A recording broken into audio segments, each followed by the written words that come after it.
Hey guys, this is Edgar with Joe's Gaming Electronics, and today I'll be showing you guys how to repair a left hinge swivel on a Bose QC45.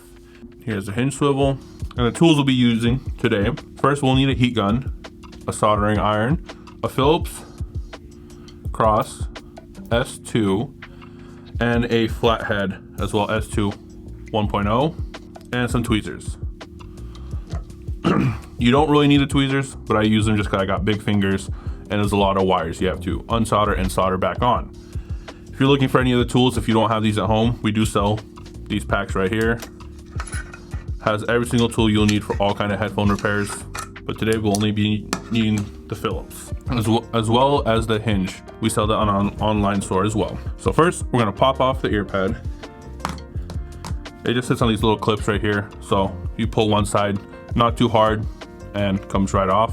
Now we want to unscrew the speaker. Some of the Bose, if they have silver screws in there, they're not magnetic. If they have the black screws, they are magnetic. So that's one reason I use the pliers as well. Annoying to get your fingers in there. I believe there's only, 2 screws on the left side, 3 on the right side. Once you get those out of there, you should be able just to smack it a couple times and it pops right open, but be careful when opening it because it does sit on a clip. Right there, sits on a clip. So you want to be careful to not rip that clip. Then I will be using the flathead. Get very carefully underneath there.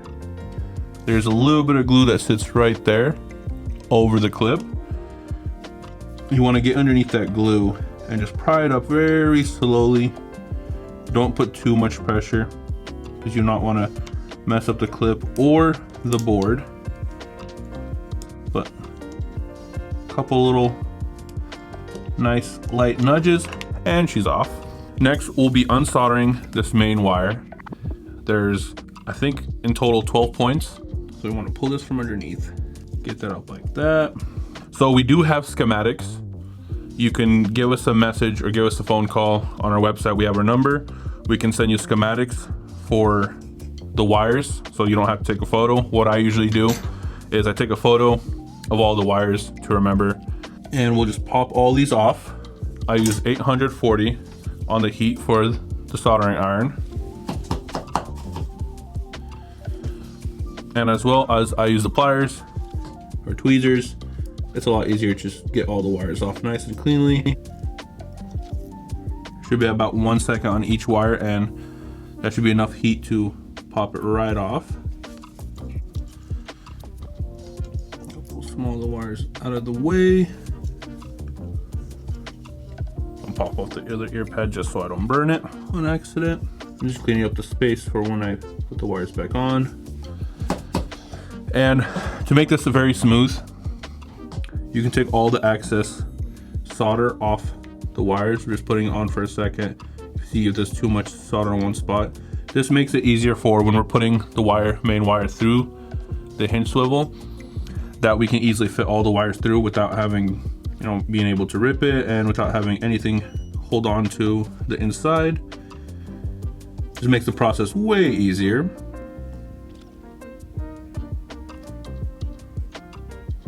That looks good enough for me.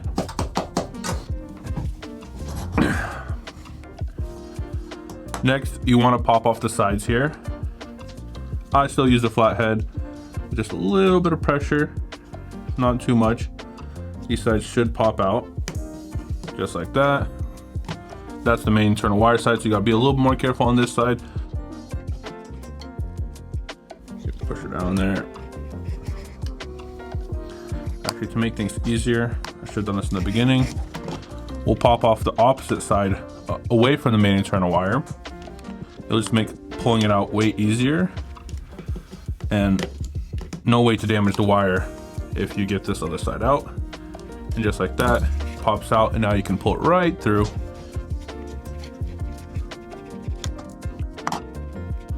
Now you have 2 screws right there. You want to unscrew. I bet I'm making this look so easy. having problems with taking the screw out. And once that's unscrewed, you should be able to pop this right off. And first thing you want to do is make sure you look at your inside panel to make sure if it would focus, there's no cracks, so everything's intact. Especially this little inner part. If it's broken off, it'll have a hard time holding the new hinge. And you check this side as well. So in here, it's kind of hard to tell. There's a rivet right there and one right there. It's not fully smooth around, except for this part is smooth, and then it stops here and here. That's for the turning mechanism. So you want to make sure that is not broken. If it is, you'll need another one of these, or it'll keep twisting around. And if you twist it too far on one side, too much, your main turn wire is gone. And bye-bye headphones. We will also be using a H2.0 hexagon for the hinge itself. You'll need two, one to hold the screw steady and the other one to actually unscrew. The right side is always the side you unscrew. If you're looking at it this way, the right side is the unscrew side and the other side just holds in place as on sitting on clips. But if you try unscrewing this side without the other hexagon in there, it'll break the little clip inside that doesn't allow it to move around, and that will cause a lot of issues.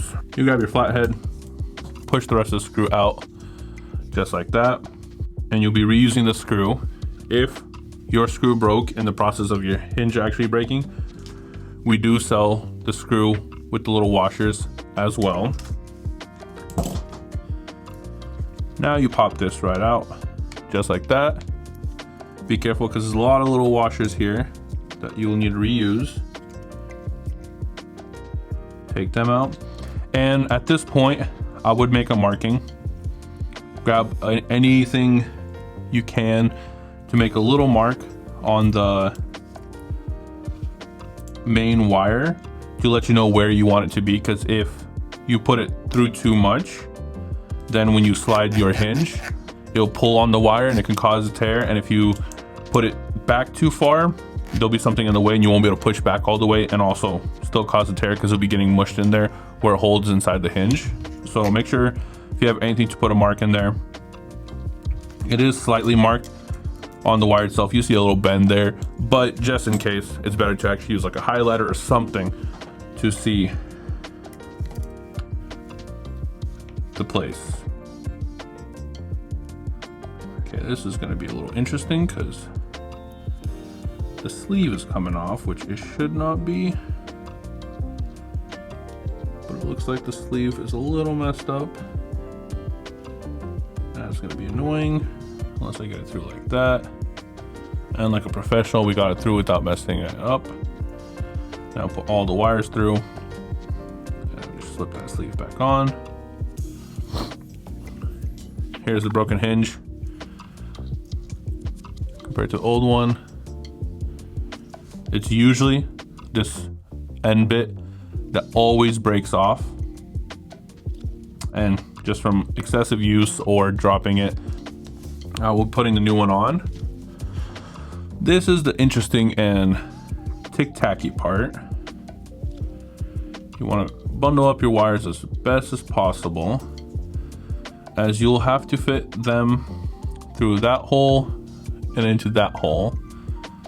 But see, there's an opening on the top, so these wires really love to keep coming out over there.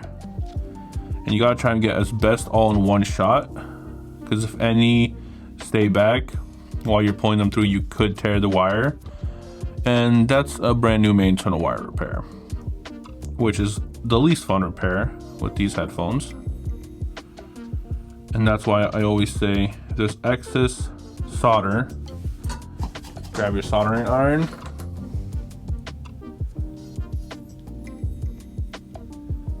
and pull it off on every single one if there's a little excess.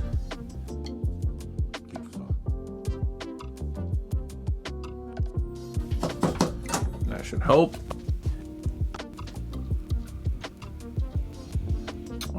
Okay, let's try twisting this other way, if that even helps, but we're gonna skip through this part, probably fast forward it for you, because this is just finessing the wires through. I sometimes get on my first try, and then sometimes it takes about 20-30 minutes. Tweezers, make sure every wire goes straight down. So we have one that stayed back a little bit here, but that is fine. If it's just one, it won't tear. If it's multiple, then yes, it'll be a bigger problem. But then these ones now don't want to go through. Oh, couple. Oh, be careful.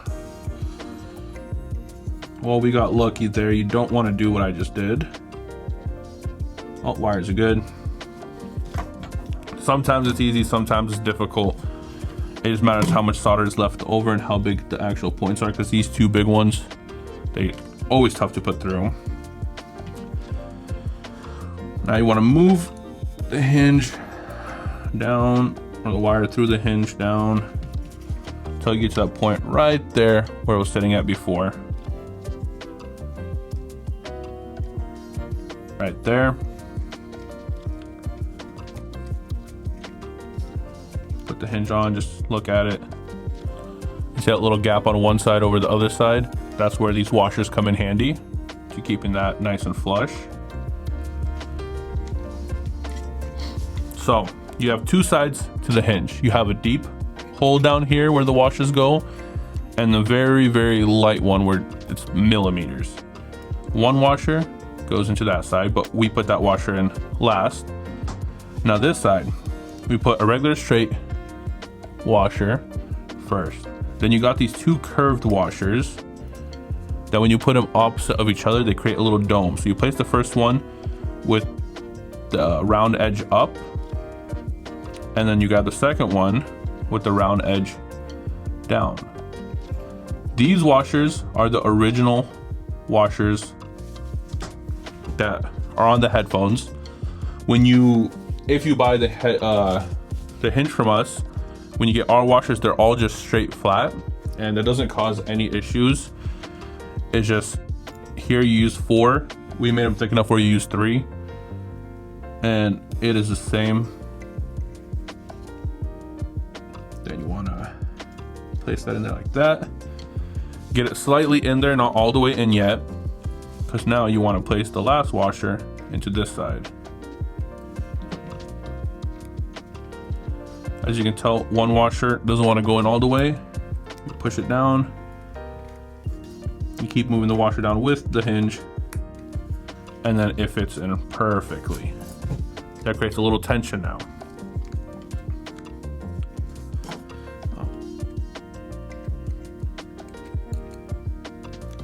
Alright. Now, what I like to do is grab my flathead and create some space so the hole is flush all, so you can see the other side. See how the washer is sticking out a little bit? You want to grab the flathead, push it up, push it down, whatever way to make it enough for the screw to go in. If you look at both sides again, where the actual screw goes in, this side is very deep, this side is not so deep. The not so deep side is this part that actually screws in. The deep part is for the part for this side of the screw with, as you can tell right here, little flat parts where it wedges in and holds the rest of the screw in place. Then you just want to feed it through. You want to try to get to the other side here. Gotta line it up as perfect as possible. Trying to get an angle here. Just like that. You want to grab your hexagon H2Os again. Make sure that goes all the way through. Yes, sirree, Bob. Grab your screw.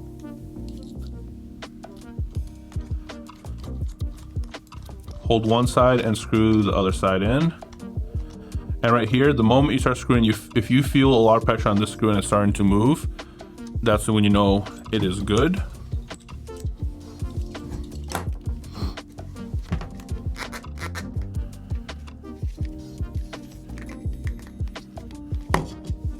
So sometimes, as you can see, comes out That's just because a little less. You guys pull the wire, play with the wire, because there's either too much wire in there and therefore it's squishing and not letting through. You just play with the wire, keep pulling on it.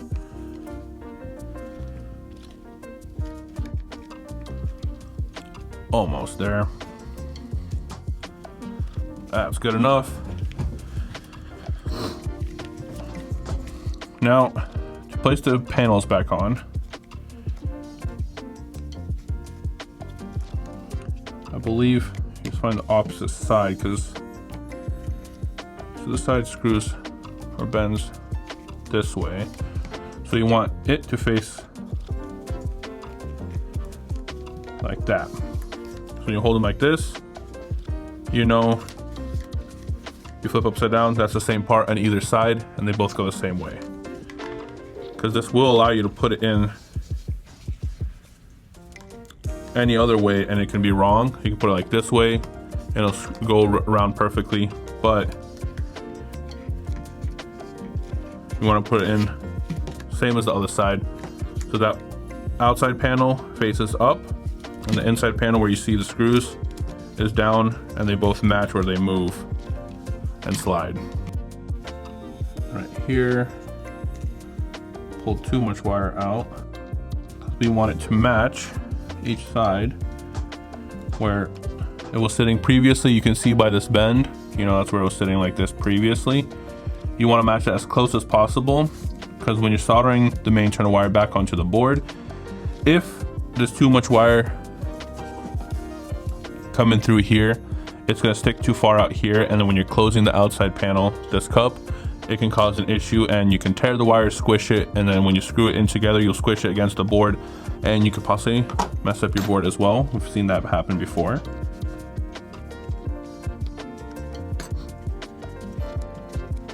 And you just want to make it, place it in place, make it as flush as possible. It will stick out a little bit, but that is totally fine. The one thing you hate about these, when you're repairing them, this one always gets in the way and does not want to stay out of the way. If you're having issues where, as you saw, I was placing it on top and it was coming out one side, that's because the wire is not fully flush. If the wire is not flush, it will not allow the inside part to go in place. Repairing these is quite easy when you're DIYing at home. The only problem is they're tedious. All these little things where this doesn't go in because the wire is a little bit to the side compared to studios and other headphones, is very annoying. But the repair itself, I think the only difficult part I find about the repair always is the soldering, because there's just a lot of solder points and my fingers are big, so I gotta grab tweezers, use those. It's the most annoying part about the repair 100%. Other than that, it's quite simple, straightforward. Putting the main wire through the hinge itself with all the wires. Tedious, not hard at all, just tedious. I'm gonna move the sleeve back down. The sleeve is liking to move today. It's supposed to stay in its place.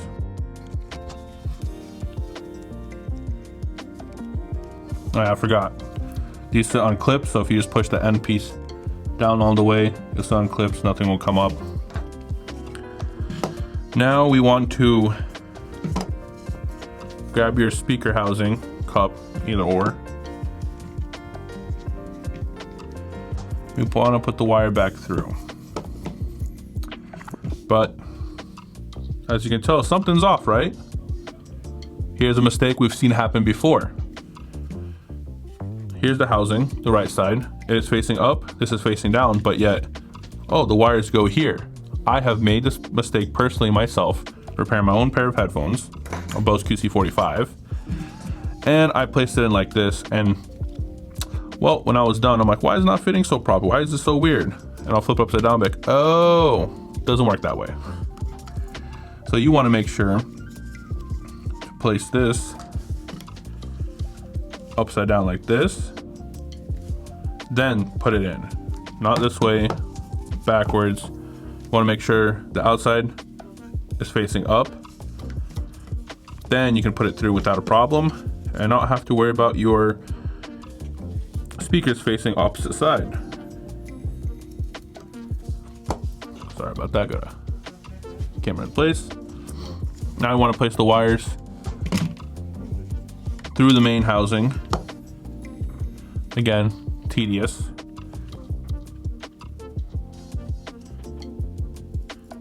Let me know in the comments if you guys like the way I instruct. When I rewatch the videos, I sometimes hate hearing my own voice, but not for the fact that my voice sounds funny, but for the fact that it feels like I am saying so much extra steps that you can honestly see that I'm doing and not have it explained. Or maybe that's the ADHD coming in and just, I love talking. I'll explain everything to the T if needed. This part's also tedious as heck because when you're pulling through, that pops off. So you gotta make sure you pop that into place. And you wanna get in this side first. And as you're pushing it in, you wanna pull the wire just like that. And then this other side, as easy as that. Now for the soldering bit, you wanna start with the outside line first, this back line, and then the middle, and then the end. It's just easier that way. You could, I think there's 1, 2, 3, 4, 5, 6, 7, 8. 8 you want to solder on right away, and then you put the wire in like that, and then you can solder the rest on. I'm just letting you just know before I start soldering because I'm gonna fast forward the soldering because this will take me a while and be very annoying for you. So I'm in the recording room right now. I don't have the schematics on me, but I just quickly took a picture of them. This is how the schematics look, where you have the name of the color, the actual color, and how the position on the board goes. A little simpler to see for some people. Make sure you clean off your solder tip really well for this. You don't want to have any difficulty or hold the solder tip too long on the board, as that can damage the board really badly. So first, I'm gonna place the orange in the very back. If I can find the orange. Yeah. Then we want to put big red. There's two types of red here. You can either see the thickness of the wire, but there's a matte red and a glossy red. The matte red is a thicker wire. Oh, I forgot, this is probably getting muted and montage. So let's stop speaking.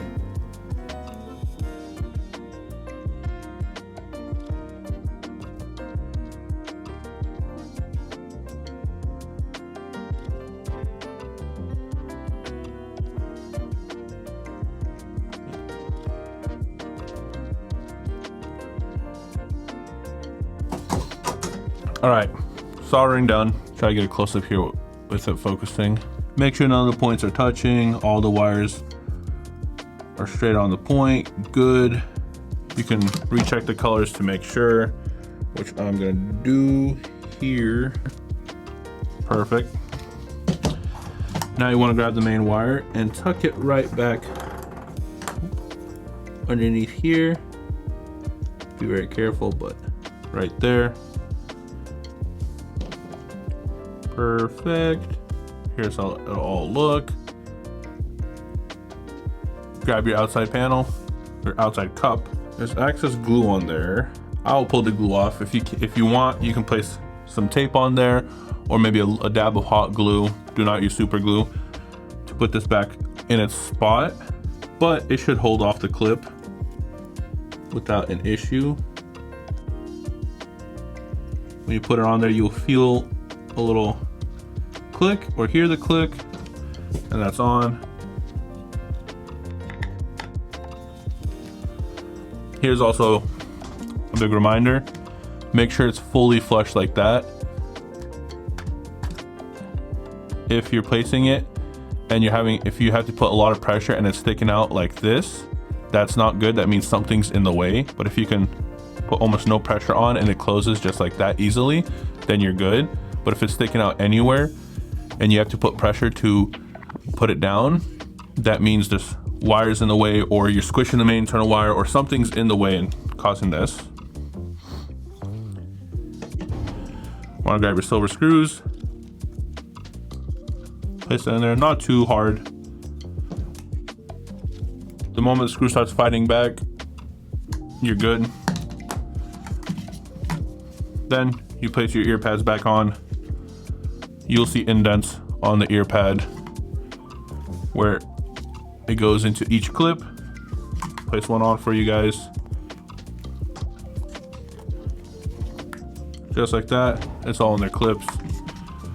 Not coming off, you put some pressure, which is good.